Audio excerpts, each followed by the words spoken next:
Hi everyone, hello. Welcome to another live. Let's see.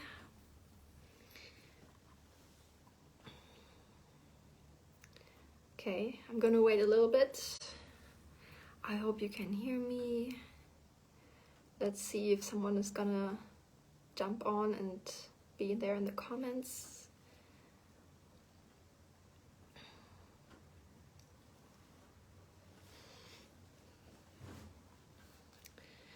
So I didn't get as many questions this time, but I've got some stuff to talk about, especially thanks to the book I've been reading, right? So this one. Okay, let's see if anyone is joining.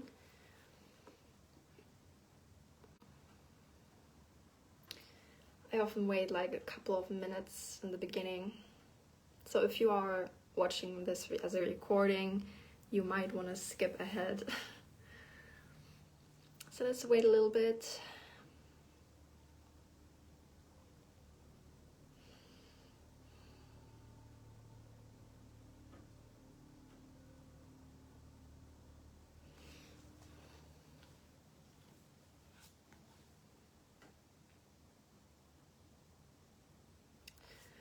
Okay, yeah, maybe this is not a good time for people to jump on.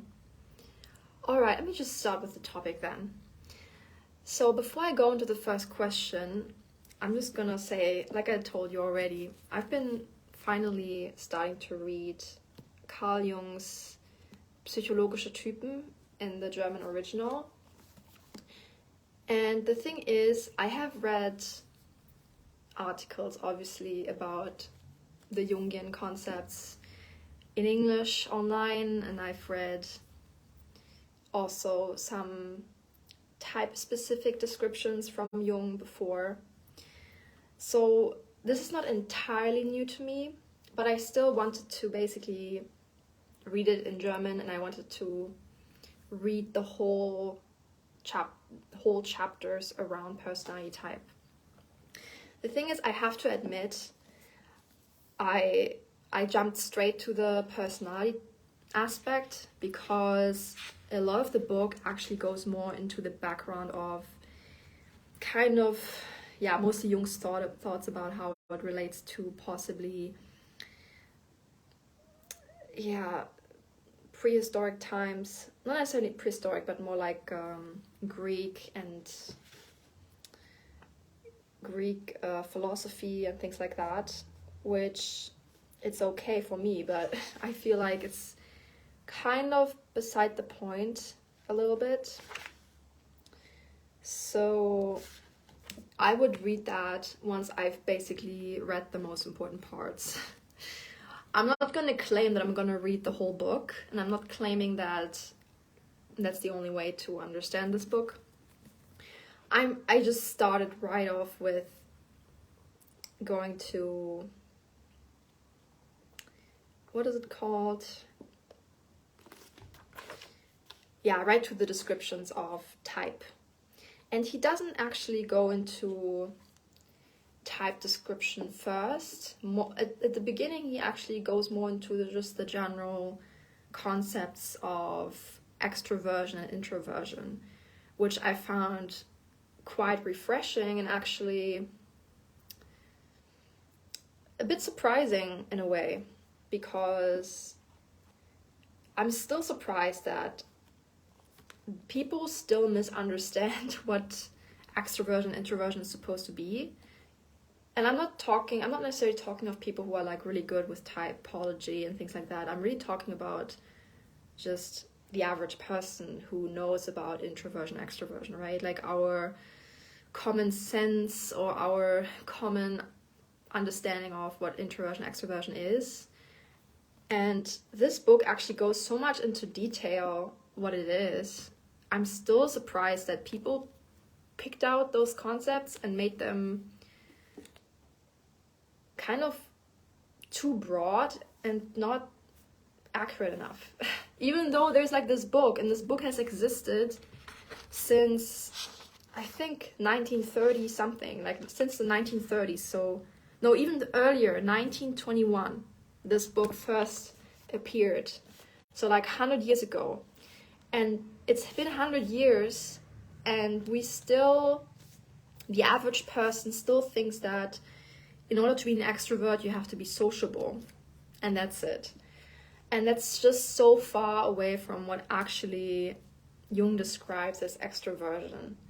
I'm still kind of reeling from that. I'm like, what? Like, seriously? He goes so much into it, and people still think it just means being sociable? Like, really? Yeah, so that's really, I think, if you are someone who's really interested in the first concept of introversion extroversion, you should really read that part in his book, and by all means read it in English. I think in English it's probably fine as well. I think the exact language probably doesn't matter, but of course I wanted to know the exact language. Yeah, so that was really interesting. So very briefly, and this is actually something I have written on my website as well, typevolution.com, where I think the article is called Jung's Functions Explained, like a very simple title, where I go into just trying to explain in simple ways what the functions are and what introversion extroversion is and so forth. And I found it interesting that even I myself went into the subjective versus objective perspective, which I rarely see online. I rarely see people going into that. And the subjective-objective dichotomy is actually part of what Jung keeps describing in the book as well. So it's really, yeah, I'm just gonna have another look. Yeah. He keeps talking about subjective and objective, and no one is really mentioning it as much. Like, everyone just keeps saying, oh, extroversion, you get drained by being around people, and that's it. It's not that simple. It's not that simple. I guess that's the problem, that the concept is not that simple. Like, he goes very much into the person's psychological relation to the object that the person encounters. And object is basically everything in the world we encounter, anything. And with the extrovert, the focus is always still more tied to the object itself and how it might relate to other objects, for example. This is very broad, but it still has a more objective perspective. Whereas with an introvert, the focus is always primarily the introvert's relation to the object on a subjective level. So, and then you go through it with all the functions. I have to admit, I haven't read all the functions yet, so I might make a video about this where I really go into it more. But basically, that's how you then go through all the functions. And with the extrovert, because they are more focused on the object itself, it's more objective in that sense. So instead of thinking, okay, what is my personal feeling about this or my personal idea about this, it's more like, how does it relate to the other objects around me? How does it relate to the consensus around me? Things like that. It's, in that sense, way more objective, and in that sense, more tangible in a way. The problem is that I also like that Jung mentioned that, because people, I think the problem is also there's a negative pre-notion of subjectivity, that subjectivity is something that is seen as inferior to objectivity, which is not true. We also benefit strongly from subjective viewpoints. But of course, there's a difference between subjective and egocentric, or subjective and, I guess, narcissism in some way.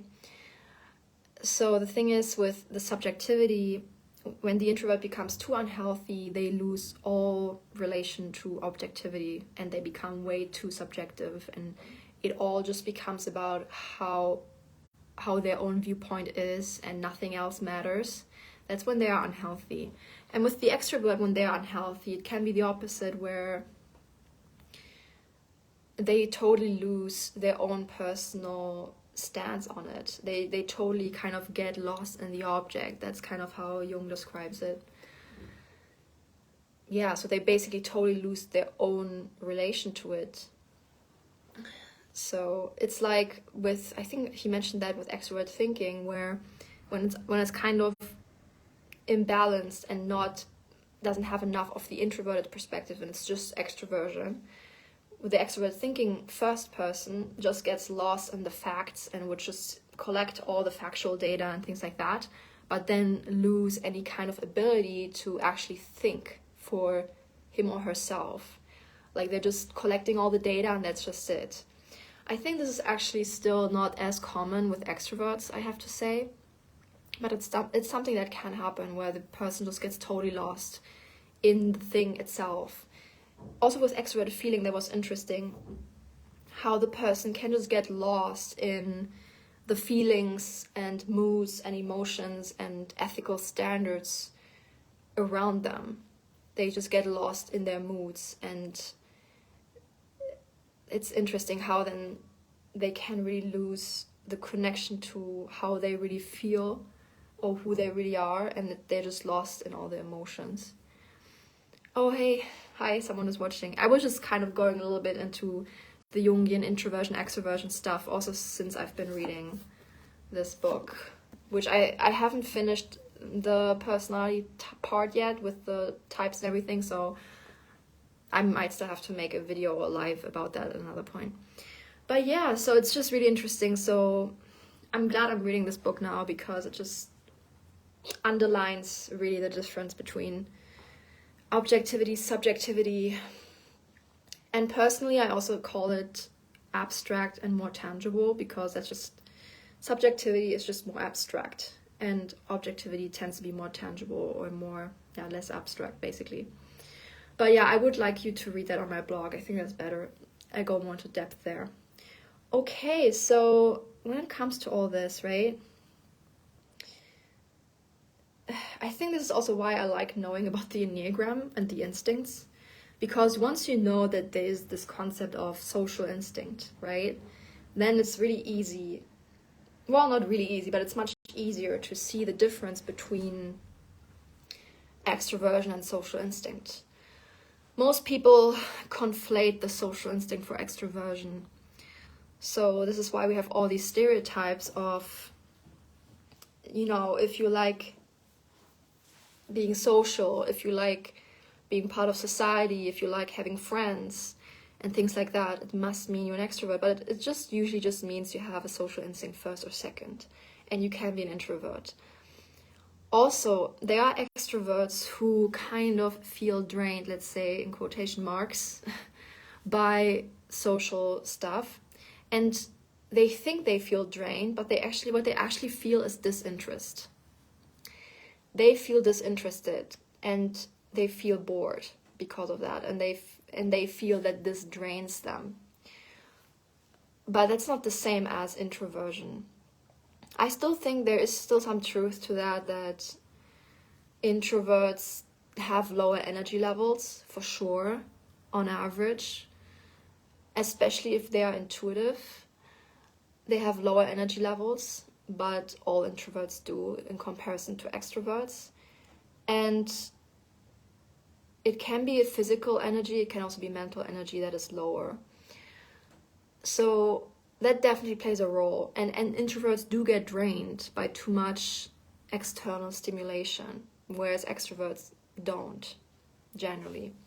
Extroverts have the opposite problem, where if they don't get enough stimulation, they become really cranky and they become really unhappy. So there's still this part of it, but still, this is a different kind of drain. I need some water, I think. Wait, I need some water. I cannot speak, it's so dry.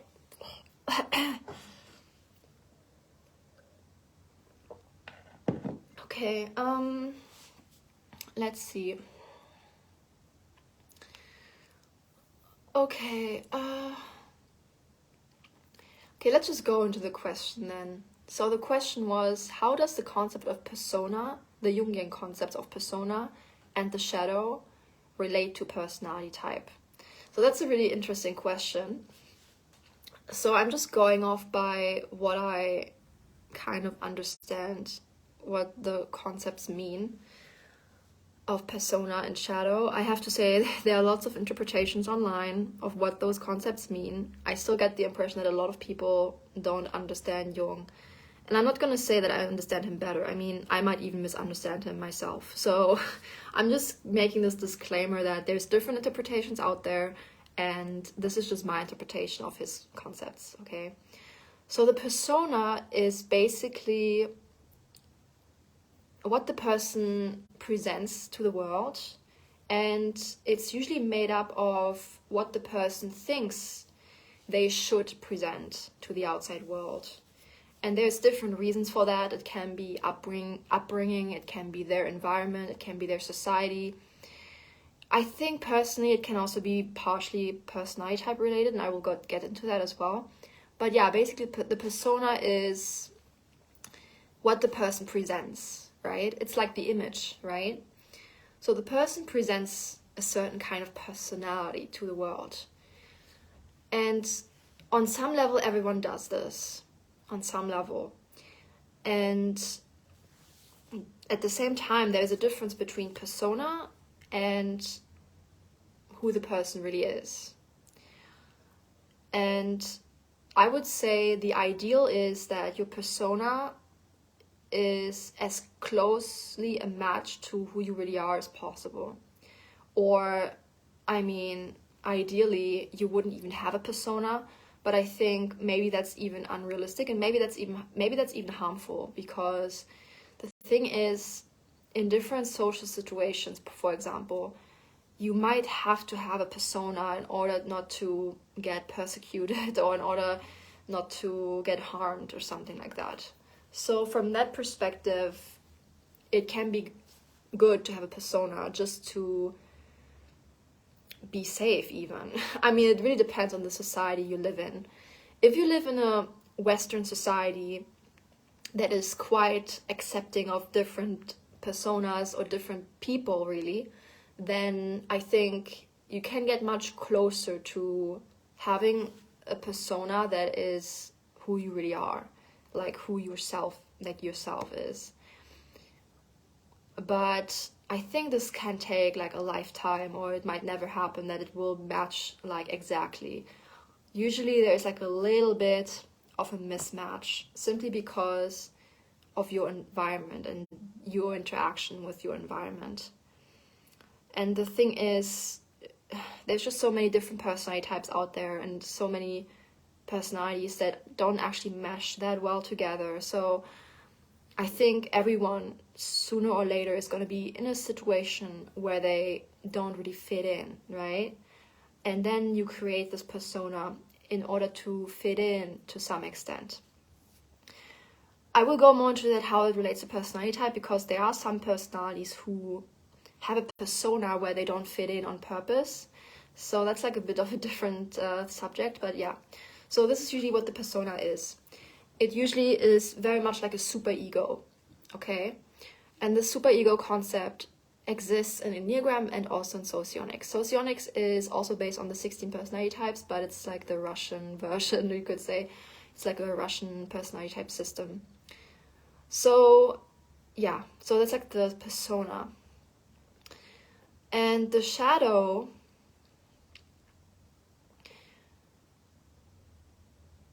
well, so you create this persona, right? And then what happens is, if based on your environment and based on your upbringing, there are parts of your personality that you feel like you have to reject. And this can be a conscious rejection, it can be also an unconscious rejection. And I think a lot of it, especially when it comes to the shadow, is unconscious. So you will unconsciously reject certain parts of yourself, and that will get into the shadow. The problem is, especially if you're a very unconscious person, meaning you are very unaware of yourself, you're very unaware of who you are truly and what kinds of parts of yourself you are sacrificing for your persona, then your shadow, I would say, tends to be, often it can be the biggest, but once again, it depends on your environment. If you are lucky and you are in an environment that really values your personality type, or you had an upbringing that was very loving and very supportive, then you will probably not have as much of an issue with the shadow. But the unluckiest case is if you had a rough upbringing with people or with parents who were toxic or didn't know how to handle you for whatever reason because they were too immature or whatever. And then also you are in an environment that doesn't really value your personality type simply because they don't value your cognitive functions, your first two, I mean, then oftentimes you will reject the most of yourself. It depends, once again, I think it also depends on what kind of personality type you have.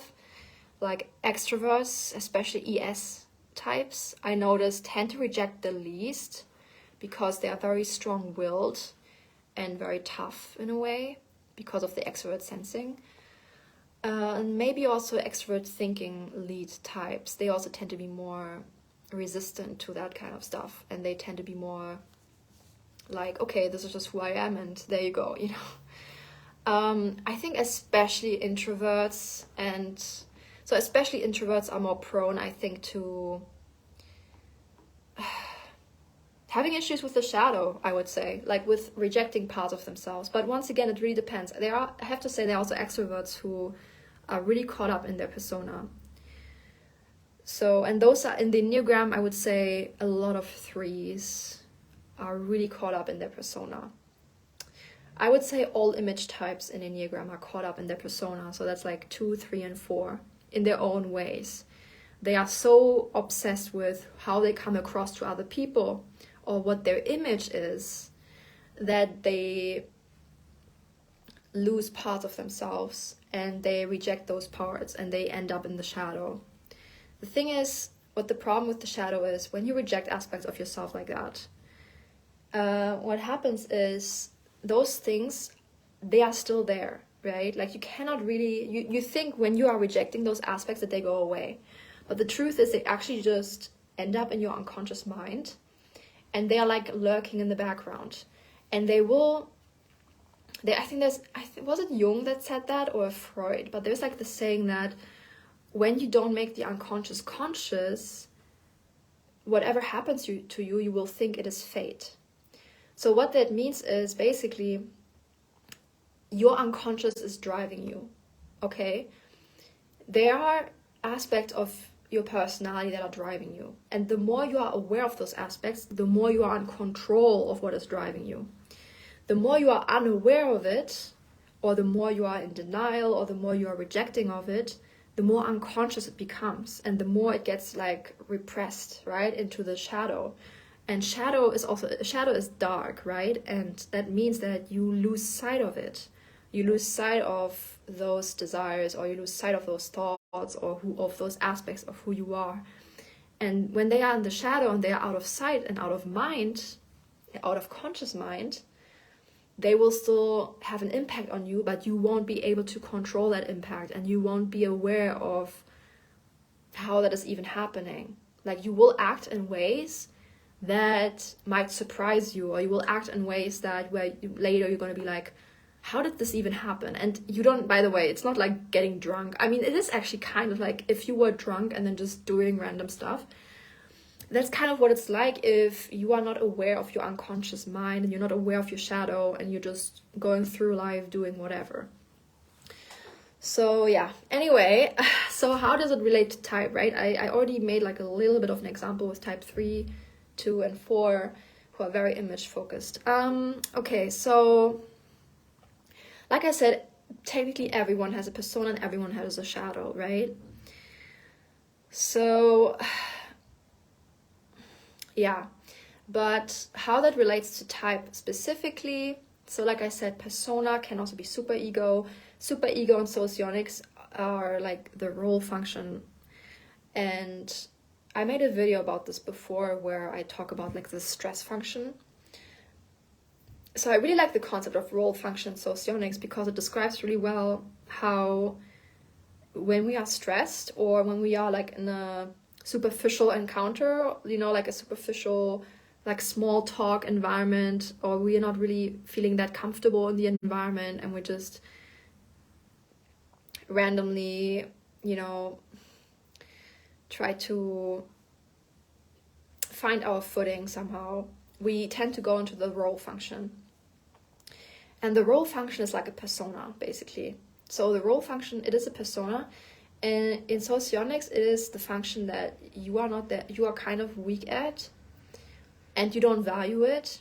But because of the positioning in your psyche, you feel like sometimes that you have to act as if you were that function.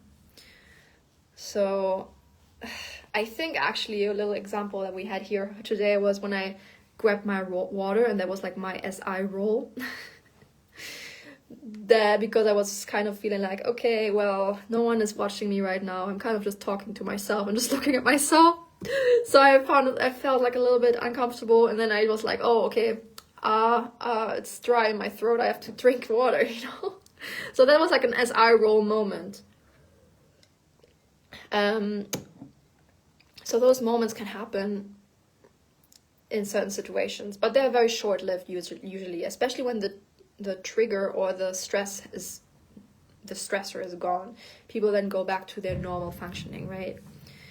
But what can happen is if someone is chronically mentally unhealthy, they will really be stuck in their role function more often, and they will feel really stressed out and really unhappy, and they will morph into someone that they really aren't. Or at least on the surface, they seem to morph into that. And then the problem is that you then, because you act a certain way, you will then attract people who like that. But the truth is you don't truly like it yourself, what you are displaying to others. So that's like then this disconnect that happens. So then it's just really better to go back to your main functioning, your first function. So that's like in Socionics, the concept of superego. And in Enneagram, the concept of superego is interesting because in Enneagram, it's actually the superego types are 1, 2, and 6. And superego, what it means in the Enneagram, it's like those types have they're very conscious of or very concerned with what is expected or like what is supposed to be the right thing to do in a way. And so the other aspects are id, right? And ego.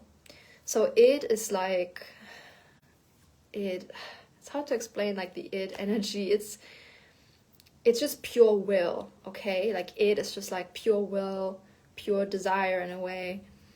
It's not really heady, right? It's very much like kind of gutsy, right? And ego is more like in your mind, right? Which just tends to be more introverted, I suppose. And superego is more like, okay, what should be done? What is supposed to be done? Yeah, at least in the concept of, in the theory of Enneagram.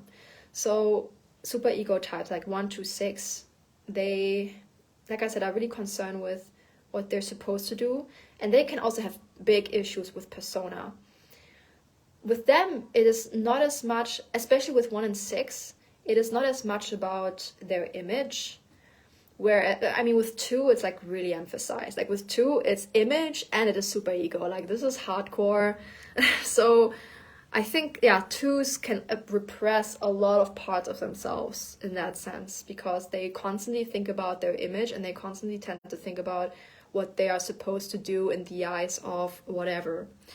And so 1 and 6, they really have that as well. Like with 1, it's very much about what is supposed to be the right thing in like this idealized rules-based world. And with 6, the interesting connection I always see with especially phobic 6 and 1, and I would say you also see that a lot in religion, the six often tends to orient themselves to what the superego is, and oftentimes the superego stuff that the six has in their head has been indoctrinated to them by type 1 laws, rules, regulations, and things like that. So often, like, a lot of religion, especially Western religion like Christianity, a lot of it is like very type 1 influenced. And then a lot of sixes tend to follow that because that's like their superego. They feel like, okay, in order to gain security, I have to do this. I have to follow this. So that's often how it is with 1, 2, and 6. 1, 2, and 6 are some of those types that have the most issues with persona. And the other types, like I said, are the image types. So 3 and 4 as well. They also have a lot of issues with persona because they're image types. So they're really caught up in it. And for them, the interesting thing is they're really caught up in what is the persona and what is me. And they often don't realize that there is a difference. They often think that their persona is identical to their image. To who they are.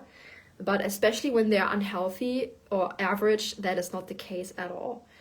And a lot of things of who they really are gets suppressed in favor of the image. So, yeah. The thing is now, so you could say that the it types have the least of an issue with, persona and I guess shadow to some extent. So those would be 3, 8, and 7, but I have to take 3 out because they are image types, So then we have 8 and 7, and that they say they should be technically the least concerned with issues of persona and shadow. I think that's probably true. Generally speaking, 7 and 8, they don't really, like I said, they might be removed from like the superego stuff, but especially 7 wing 6 is still gonna have issues with that. So 7 wing 6 you would have to take out. So then because of the 6 wing, so then maybe 7 wing 8, 8 wing 7, and 8 wing 9 is a bit tricky. That's I will say in a bit, but yeah. So yeah. Like I said, everyone can have a persona. The problem is with 7, because 7 are positive types, their persona is like being positive, like the Joker, like always smiling, laughing or whatever, but the truth is really different. So even they have a persona. Positive types, they have a persona of being positive. So those are 7, 2, and 9. 9 also. 9s have like a mask of being positive and happy oftentimes as well. So yeah. That's really the thing. I would say people who are the most, like in the Enneagram, the most caught up with persona are the superego types 1 to 6, aka also called compliant, the image types, aka 2, 3, and 4, and what was the other one? And the positive types, 2, 7, 9. Hi Manu, I'm just kind of answering your question at the moment and going into how it relates to Enneagram types. I find it easier to go into Enneagram type because I think the concept of persona, I already mentioned it for Socionics, where it's tied to the superego, how the role function is like the superego function. But besides that, like persona is really a big thing, mostly in Enneagram, because in some way you could even argue that all Enneagram types are kind of like personas, or I call them ego identities. So they're like our sense of self in like 9 different versions, like 9 general different versions. And the true self is underneath. So the true self, who you truly are.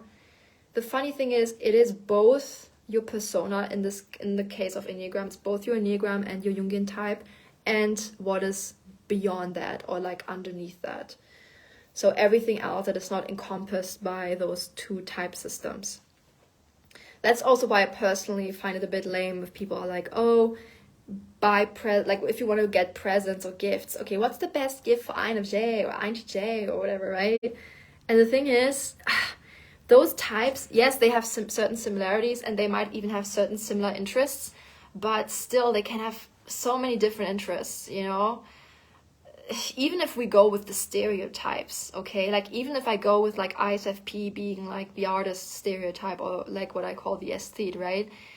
It could even if they're like stereotypically creative, it could be music or it could be paintings, right? So then it's like, well, what is the person actually more interested in, right? Like, is it actually music or is it actually paintings, right? And then if I just tell them, oh, just get them anything creative, then that's like too broad and not specialized or individualized enough, I guess. So there is still more to personality than that, obviously, but that's another thing. I forgot to mention, actually, when I talked about the personality types in the Jungian sense and the Socionics with the role, function, superego, I forgot to mention that Socionics also uses the concept of conscious and unconscious functions. So that's neat. I know there's also another system that does that. I think it's called BB. I'm not sure if I pronounce it correctly. I don't know. I'm just more of a Socionics person myself. I find that system not accurate personally. I think the way how it goes into like unconscious and archetypes and things like that is just really not accurate. I think it mixes things up. I think you have to be really careful when you go into like archetypes, and there are different kinds of archetypes. So like when they say trickster archetype in like the personality itself, I would be really careful with that, because who says that everyone has a trickster inside? You know, like, I don't know. I'm not a fan of that. Okay, I'm not a fan of mixing up archetypes like that. It's like saying there's an archetype within an archetype, you know. Basically every personality type of the 16 types is an archetype itself, and then when you try to describe the functions, it's like they are using archetypes to describe an archetype, and I'm like, nah. Yeah, but that's just me. And Socionics, they also go into conscious and unconscious functions, right? So that's neat. But I don't find that the unconscious functions in Socionics and the shadow, I don't think they're the same. And even if they are unvalued unconscious functions. So in Socionics, you have the unvalued unconscious functions as well. And some people might argue that that's the shadow, but I actually don't think so. I think the concept of shadow is something else. The thing is, what I notice, I have noticed this with myself and with other people. Like I said, if you are growing up in a certain environment, if you are surrounded by certain people, whatever, and those people do not value your valued functions, if they do not value your first two especially, and also your other valued functions, what often happens is, especially like I mentioned with Enneagram, right? If they have a certain Enneagram type or whatever, they might feel very inclined to then actually emphasize their unvalued functions more, simply because their environment tends to favor those.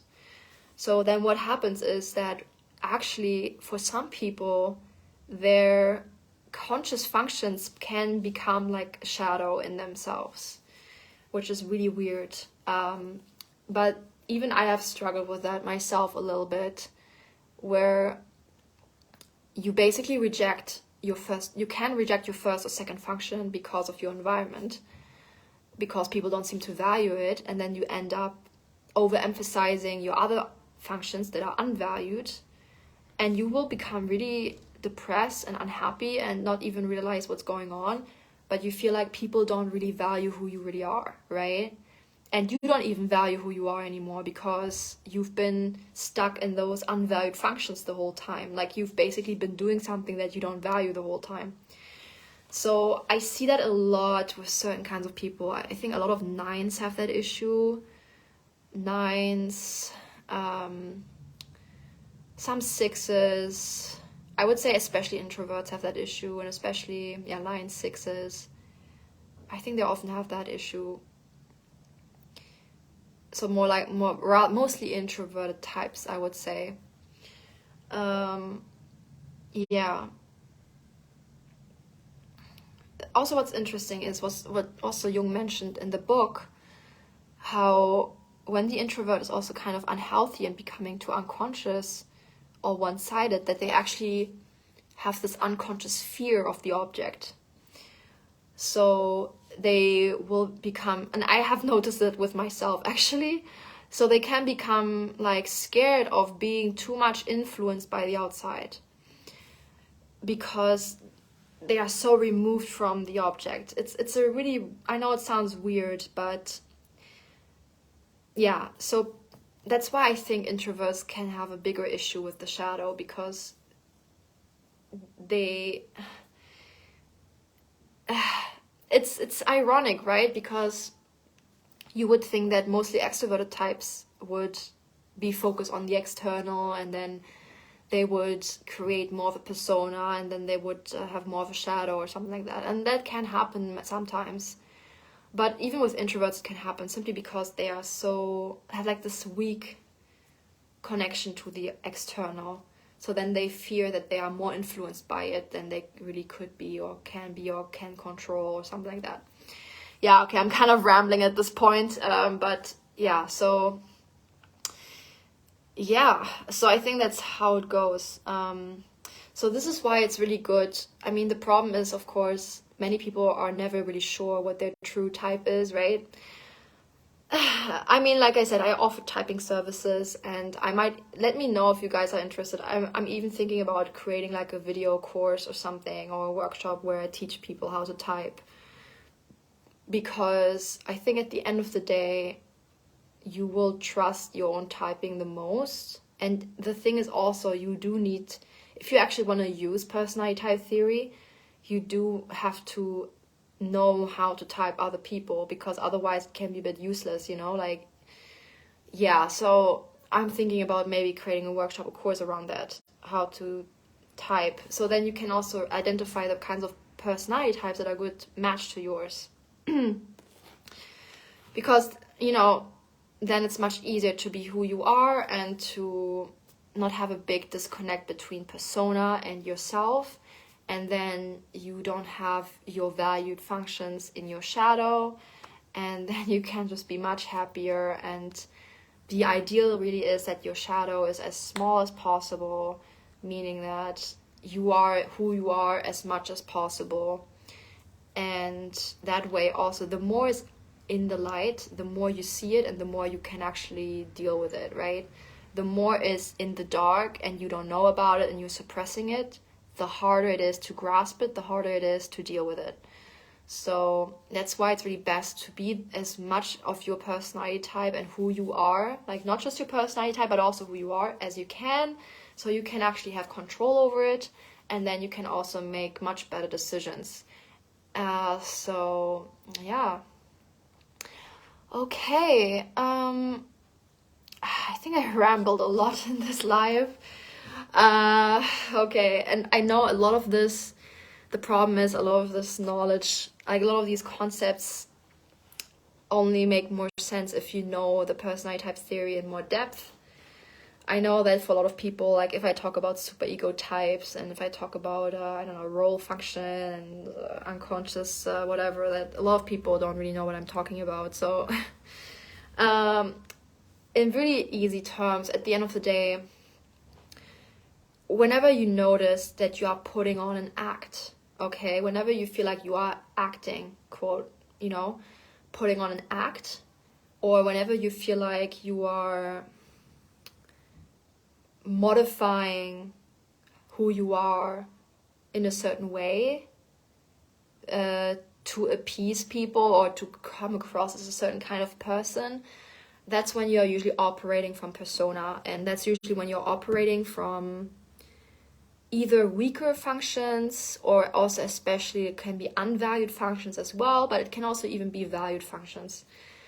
Whenever you're doing that, usually you are not really being your personality type, like truly, like you are kind of putting on an act and you are slipping into one of those stress functions or unvalued functions. So I also told that one of my clients recently, they also have to learn not to put on this performance, right? So yeah, you can be yourself. You don't have to put on a performance. You can just be who you are. So I know it's easier said than done, especially if you are surrounded by certain kinds of people. Yeah, but that's why you need to know about personality type. The cool thing is then you can select who you are surrounding yourself with, especially if you are an adult, right? If you're an adult, you can start selecting the kinds of people you're surrounding yourself with, who are gonna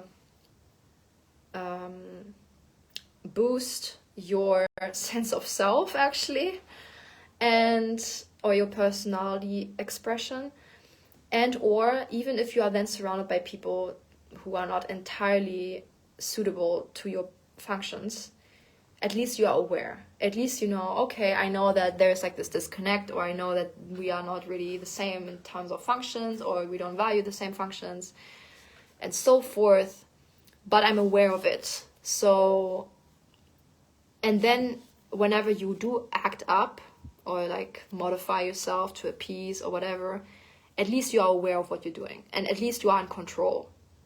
That's really important. At least then it's in control and it's not in the dark, and you actually have still your sense of self and who you are. So yeah, and I didn't talk as much about the specific Jungian personality types. I went more into Enneagram. Yeah, I think that's more useful. So you can just check out on my blog, typevolution.com, and my correlations between Enneagram types and MBTI types, and then I would explain a lot of things to you. Yeah, and like I said, if you want me to type you, or if you want me to coach you like a client of mine, then go to typevolution.com/services. And I hope you have happy holidays, and let's see when I will make another live or another video. Yeah, so there we go. Bye bye.